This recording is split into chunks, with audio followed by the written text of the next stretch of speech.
జగన్ టైంలో ఇచ్చిన సంక్షేమ పథకాల్లో 3 వంతులు ఆపేసి 1, 2 వరకు ఇచ్చి ఇవ్వడం ద్వారా చంద్రబాబు గారి ఆలోచన ఏంటంటే తటస్థుల ఓట్లు తమ వెంటే ఉంటాయి. తటస్థులు ఉచితాలు పంచకూడదని కోరుకుంటున్నారు. నెంబర్ 1.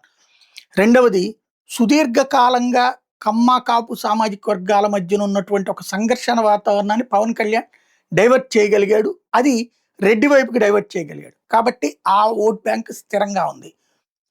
ఇక నెక్స్ట్ జగన్ మీద వ్యతిరేకత ఎట్లాగూ 500 మీమ్స్ పేజెస్, ఒక 100 దాకా యూట్యూబ్ ఛానల్స్, ఒక 4 మీడియా, ఇవన్నీ ఉన్నాయి కాబట్టి జగన్ని నిరంతరం ఒక దోషిగా ప్రజల ముందు చూపించడం సాధ్యమే.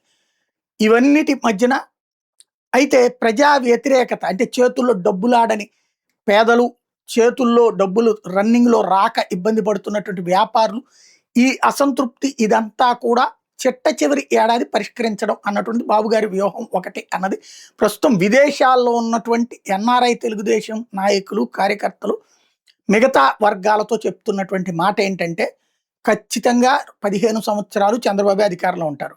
దానికి పక్కా వ్యూహంతోనే ఉన్నారు.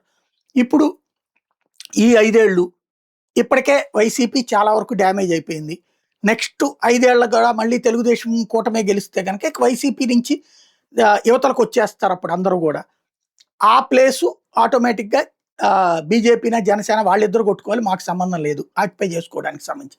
జరిగేది ఏంటయ్యా అంటే ఇప్పుడు ఇదే ఓట్లు ఇలాగే రప్పించుకోవాలంటే నెక్స్ట్ ఎలక్షన్స్ కంటే 2027 అట్లాగా లోకేషన్ సీఎం చేయడం ఉగాది టైంకి. ఆ టైంలో 2029లో ఇదే కూటమి అధికారంలోకి వస్తుంది. పవన్ కళ్యాణ్కి ఒక 2 సంవత్సరాల పాటు ముఖ్యమంత్రి పదవి ఇస్తాము అనేటటువంటిది అనౌన్స్ చేస్తాం. అప్పుడు తద్వారా కాపు సామాజిక వర్గ బలమైన కోరిక, తమ నాయకుడు ఒకళ్ళు సీఎం కావాలన్నటువంటి కోరిక, అది కూడా పవన్ సీఎం కావాలన్నటువంటి కోరిక తీర్చినట్టు అవుతుంది. తద్వారా 2029లో ఇదే కాంబినేషన్ ఓట్లు భారీగా బల్క్గా వస్తాయి. దెన్ అప్పుడు 164, 170 అయినా అవ్వచ్చు. ఆ ఇంపాక్ట్ తర్వాత 5 ఏళ్ళు అధికారంలో ఉంటే ఇక వైఎస్ఆర్ కాంగ్రెస్ పార్టీ పరిస్థితి లోపు ఇప్పటికే అనేక మంది నాయకుల్ని భయపెట్టగలిగాం.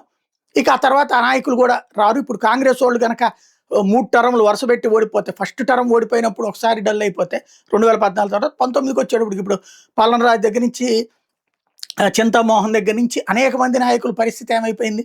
పెద్ద పెద్దోళ్ళే, బడా బాబులే, హర్షవర్ధన్ దగ్గర నుంచి ఇట్లాంటి వాళ్ళు. ఇప్పుడు ఎలా అయితే కాలగర్భంలో కలిసిపోయారో అట్లాగే వైసీపీ వాళ్ళు కాలగర్భంలో కలిసిపోతారు అన్నటువంటిది వీళ్ళ ప్రధానమైనటువంటి వ్యూహం అన్నదే ఇప్పుడు ప్రస్తుతం అంతర్జాతీయ సర్కిల్స్లో ఉన్నటువంటి వాళ్ళ ద్వారా వినబడుతున్నటువంటి మాట.